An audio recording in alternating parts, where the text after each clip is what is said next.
New year উপলক্ষে আজ আমি আপনাদের জন্য দারুণ একটা রেসিপি নিয়ে চলে এসেছি। বাই দ্য ওয়ে, আমি আপনাদের Trisha and welcome to my channel Trisha সিসি ট্রিটে।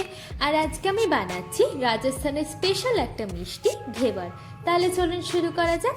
এই ঘেবার বানানোর জন্য প্রথমেই আমি একটা বোলের মধ্যে দিচ্ছি 3 চামচ মতো হালকা গরম ঘি। এইবার একটা বরফের টুকরো নিয়ে আমি এটাকে এইভাবে ঘোরাতে থাকবো যতক্ষণ না ঘিয়ের কালারটা চেঞ্জ হয় আর ঘিটা একদম সফট হয়ে যায়। দেখুন, ঘিয়ের কালারটা কিন্তু একদম পাল্টে গেছে আর ঘিটা কিন্তু একদম সফট হয়ে গেছে। এবার এর মধ্যে আমি হাফ কাপ মতো ময়দা দিয়ে দিচ্ছি, দেব 1 চামচ মতো বেসন আর দেব 1 চামচ মতো আটা। এবার এটাকে খুব ভালো করে আমরা এটাকে মিশিয়ে নেব। দেখুন, এরকম গুঁড়ো গুঁড়ো মতো হয়ে এলে কিন্তু বুঝবেন এটা একদম রেডি। এবার এর মধ্যে আমি একদম ঠান্ডা 1 কাপ মতো দুধ দিয়ে দিচ্ছি। এবার এটাকে আমি খুব ভালো করে মিশিয়ে নেব। এই ব্যাটারটা কিন্তু অতিরিক্ত ঘনও হবে না আর একদমই পাতলাও হবে না। দেখুন, ব্যাটারটা ঠিক এই রকম হবে। এবার এরকম একটা বোতলের মধ্যে আমি ব্যাটারটাকে ভরে নেব।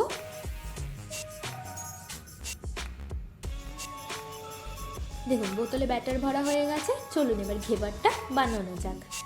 তার জন্য প্যানের মধ্যে দিচ্ছি বেশ কিছুটা ঘি আর দিচ্ছি বেশ কিছুটা তেল। আপনারা যদি চান তাহলে এটা শুধুমাত্র ঘিতেও করতে পারেন। আমি এখানে তেল আর ঘি দুটোই মিশিয়ে নেব। এবার তেলটাকে আর ঘিটাকে আমাদের কিন্তু খুব ভালো করে গরম করতে হবে। এবার আমি এখানে এরকম একটা মোল্ড নিয়ে নিচ্ছি। আপনার বাড়িতে যেটা আছে আপনারা সেটাই ইউজ করবেন।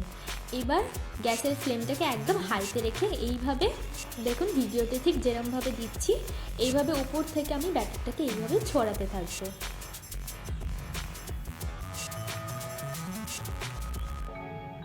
আর মাঝখানটা আমি এইভাবে চাকু দিয়ে একটু ফাঁকা করে দিচ্ছি।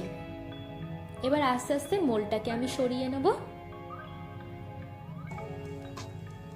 আর 3-4 মিনিট ভেজে নিলেই কিন্তু আমাদের ঘেবারটা একদম রেডি হয়ে যাবে। এটা কিন্তু এখন নরম লাগলেও যখন এটা ঠান্ডা হয়ে যাবে তখন কিন্তু এটা একদম ক্রিস্পি হয়ে যাবে। এবার একটা প্লেটের মধ্যে আমি তুলে নেব। চলুন এবার এটাকে আমি সার্ভ করা দেখাই। এবার এই ঘেবারটার মধ্যে আমি প্রথমে চিনির শিরা দিয়ে দেব।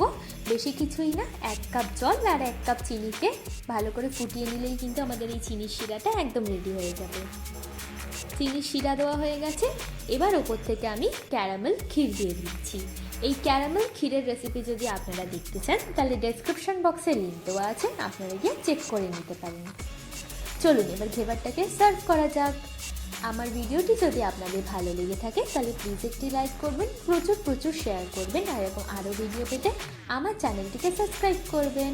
আর সকলকে জানাই হ্যাপি নিউ ইয়ার। আপনাদের নতুন বছর খুব ভালো করে কাটুক।